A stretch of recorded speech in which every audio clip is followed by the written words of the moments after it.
Madame, Monsieur, lors du lancement de la campagne de dons, je vous ai dit que, sans bruit et sans publicité, TV Liberté a battu en 2021 tous ses records d'audience et donc d'influence.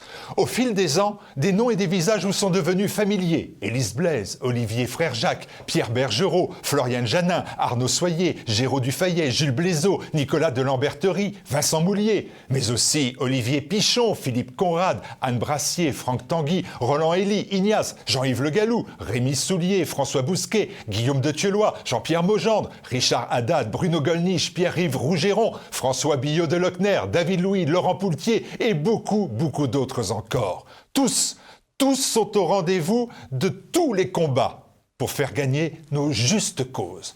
Tout cela n'est aussi possible que si les dons se poursuivent pendant ces dernières 24 heures, car pour l'instant, l'objectif n'est toujours pas atteint. Vous avez donc jusqu'à minuit ce 31 décembre pour obtenir un don défiscalisé en passant par le site tvliberté.com et en allant sur la rubrique « Dons ». Ensuite, il vous sera toujours possible d'envoyer votre don, mais par chèque seulement si celui-ci est daté au plus tard du 31 décembre 2021. Bonne fête de la Saint-Sylvestre. En 2022, faisons gagner nos justes causes. 2022 est l'année de tous les dangers. Ils ne nous épargneront pas. En cette année décisive, TV Liberté est votre arme, le fer de lance de vos idées.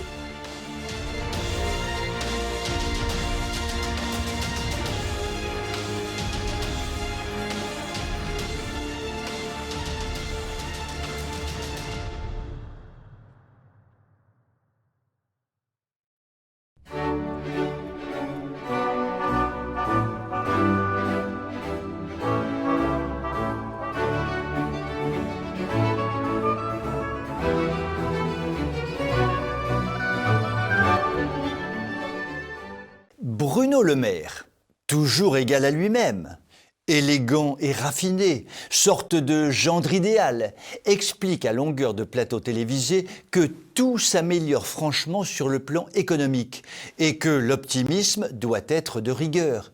Eh bien oui, ma bonne dame, ma bonne demoiselle, mon bon monsieur, demain, il fera jour. Mais déjà aujourd'hui il fait jour, et hier d'ailleurs il faisait jour, il fait tout le temps jour, jour et nuit, nuit et jour, grâce à la Macronie lumineuse. Hello, le soleil brille, brille, brille, hello, le soleil brille, brille, brille. Étant un des ministres les plus importants de la Macronie, il n'est pas illogique que le ministre Le Maire dise tout et le contraire de tout, et dise surtout absolument n'importe quoi. À cet égard, la communication gouvernementale concernant le budget 2022 est un chef-d'œuvre du genre. Une expression clé, demain, il a fait jour. Non, il faut accorder. Et donc, l'expression clé est demain, il fera ton jour. Une reprise de cette expression clé par tous les médias du système, parfaitement soumis et rodés à la désinformation systématique. Et donc, les médias répètent comme les perroquets, la France est sur le chemin de l'amélioration. Enfin, une tactique vieille comme le monde, noyer le problème sous une avalanche de chiffres incompréhensibles rendant impossible toute analyse sérieuse. Par exemple, le budget du ministère X va augmenter de 0,03% car le calcul de l'augmentation du point du magasinier de la préfecture du Tarn aboutit à une diminution de 22% de l'achat de papier dans le ministère Y, ce qui permet d'augmenter de 302% la taxe sur la circulation des rats dans Paris, d'où la possibilité de diminuer de 29% le coût de la chambre d'hôpital.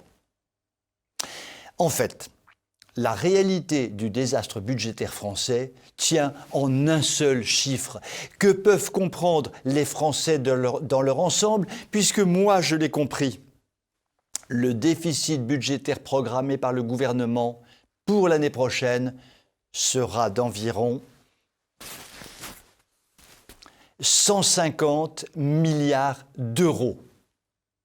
150 milliards d'euros.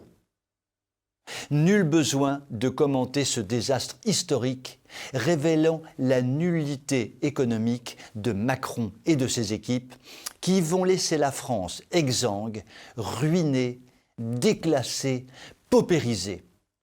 De Gaulle l'aurait dit ainsi, « Une France exsangue, ruinée, déclassée, paupérisée par Manu et ses sbires qui veulent détruire la France ». La campagne électorale qui s'ouvre est donc à cet égard d'une importance capitale, car la droite véritable, celle que les complotistes de gauche osent appeler l'extrême droite, va bousculer le jeu politique en mettant sur la table les vrais sujets, dont bien sûr la catastrophe budgétaire française. Nul doute n'est permis. Les élections de 2022 sont à l'évidence pour la France les élections de la dernière chance. Je vous souhaite une très bonne soirée.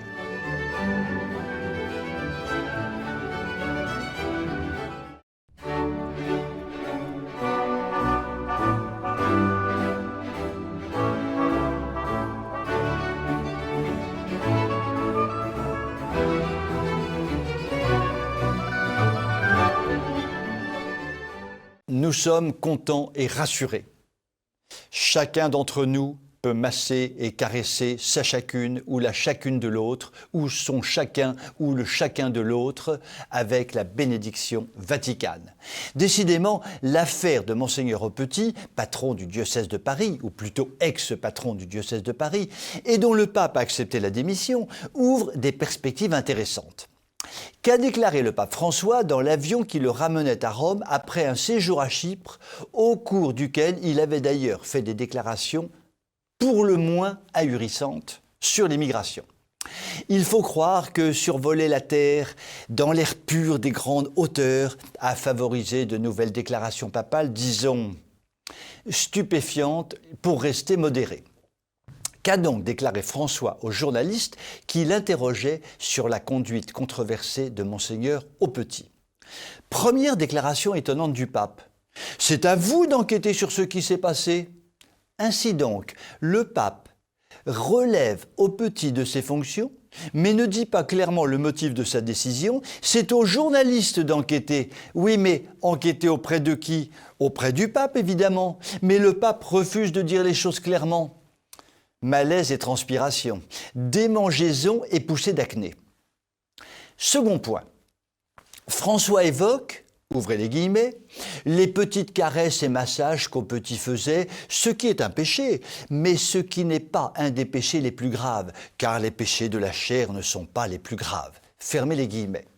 Là, le pape révolutionne les évangiles et fait la leçon au Christ qui a osé déclarer que celui qui convoite une femme a déjà commis l'adultère. Quand Monseigneur Aupetit massait et caressait sa secrétaire et donc la convoitait goulûment, sauf à être un homme franchement bizarre, cela n'était manifestement pas très grave. Et le Christ devrait modifier sa formule. Non mais quand même. Troisième point, et non des moindres, ce sont les bavardages qui ont entaillé la bonne réputation de Monseigneur Aupetit, et non ce qu'il a fait. Oui, ce qu'il a fait était un péché, mais nous sommes tous pécheurs, comme lui. Donc, n'en faisons pas un fromage. Et donc, ce sont les bavardages et commérages qui sont dramatiques. Sans eux, le bon évêque aurait pu continuer à masser et caresser autant que faire se peut. Ça aurait été un péché, mais sans plus. Une nouvelle fois, François démontre à quel point il semble délirer totalement. Mais à titre personnel, il m'ouvre des portes extraordinaires. Je vais désormais me mettre à masser et caresser toutes les belles journalistes de TV Liberté et tant que cela ne sera pas rendu public par du commérage intempestif, je pourrai continuer gaillardement mon ouvrage. Décidément, avec le pape François, plus belle la vie. Je vous souhaite une très bonne soirée.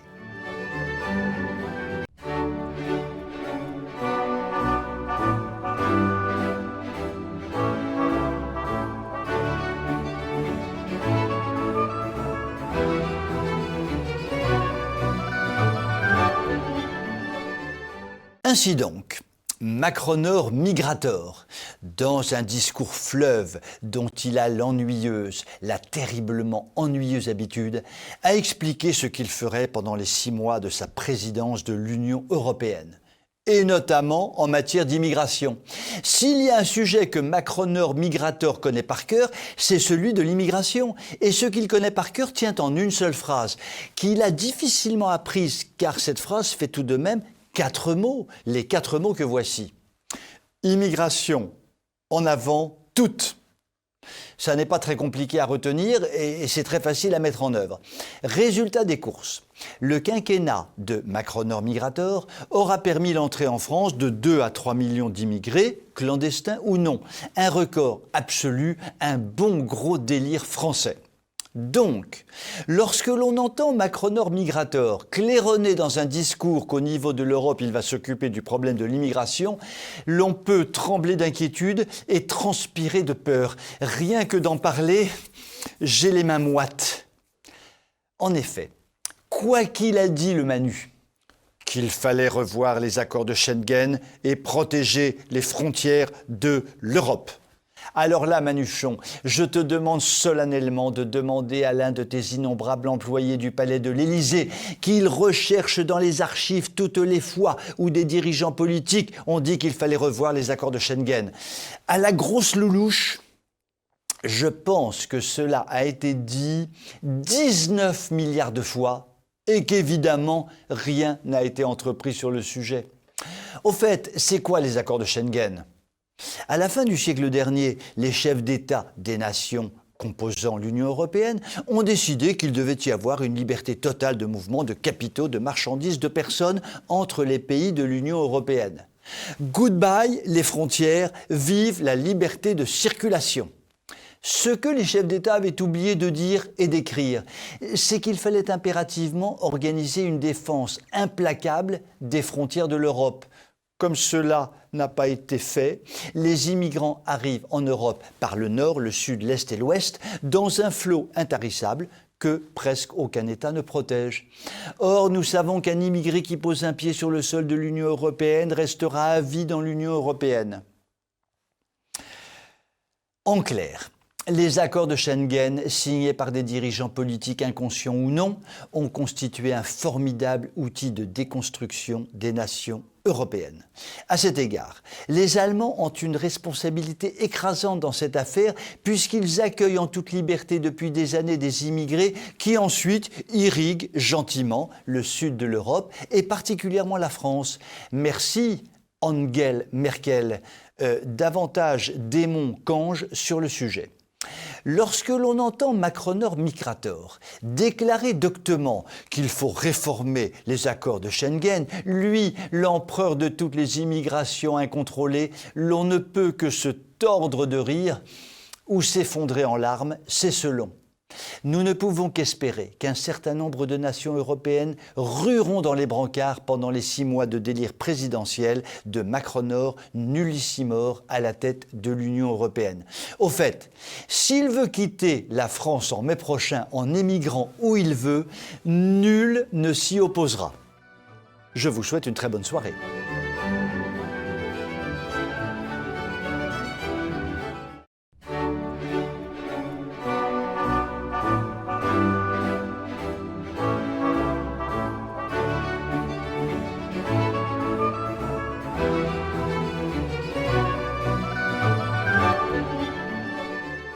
Au moment où le milliard de catholiques, ou plus, viennent de fêter la venue au monde du Christ dans le cadre de la célébration de la fête de Noël, les persécutions antichrétiennes se multiplient dans le monde entier. Que ce soit en Afrique, où chaque mois qui passe voit le massacre de dizaines de Nigérians catholiques par des islamistes. Que ce soit en Inde, où chaque mois qui passe voit des hindouistes déchaînés mettre à sac des églises et massacrer des catholiques. Que ce soit au Canada, où il ne se passe pas une semaine sans que des églises soient incendiées. Que ce soit aux États-Unis, en Éthiopie et partout dans le monde, les catholiques du monde entier sont entrés dans une ère de persécution qui devrait dramatiquement s'accentuer dans les années à venir. Et la France dans tout cela, Eh bien, notre cher vieux pays est directement touché par la persécution qui devient, disons-le franchement, terriblement inquiétante. Lorsqu'une procession dans les rues de Nanterre d'une centaine de pèlerins pacifiques se fait agresser par des populations issues de l'immigration, le prêtre et les pèlerins subissant des outrages aussi haineux que violents et la police étant évidemment aux abonnés absents, l'on ne peut qu'être terrifié par ce genre de situation, car elle révèle que Moussa Darmarien, soi-disant ministre de l'Intérieur, islamophile inconditionnel de son État, ne fera jamais rien pour défendre les droits fondamentaux des catholiques, mais laissera tranquillement prospérer les zones de non-droit, livrées notamment à l'immigration musulmane. Ce ministre de pacotille, qui s'est fait mettre en selle par le député Christian Van Est, avant de le trahir, puis s'est senti pousser des ailes au sein de l'UMP, avant de la trahir, et a trouvé enfin chaussure à son pied au sein de LREM, comme ministre de l'Intérieur, avant probablement de la trahir, devrait s'entendre assez bien avec Valérie Pécresse, puisque chacun sait que le véritable nom de Valilou est Valérie Traîtresse. Il va être tout à fait intéressant de voir comment ces deux-là dansent ensemble la nouvelle danse à la mode, un pas côté gauche, un pas côté droit. Mais en attendant, leur grand amour pour l'islam ne peut que faire craindre le pire pour le monde catholique ou ce qu'il en reste. Puisse la fête de Noël qui vient d'être vécue redonner courage à ce petit monde qui ne va pas très bien. Je vous souhaite une très bonne soirée.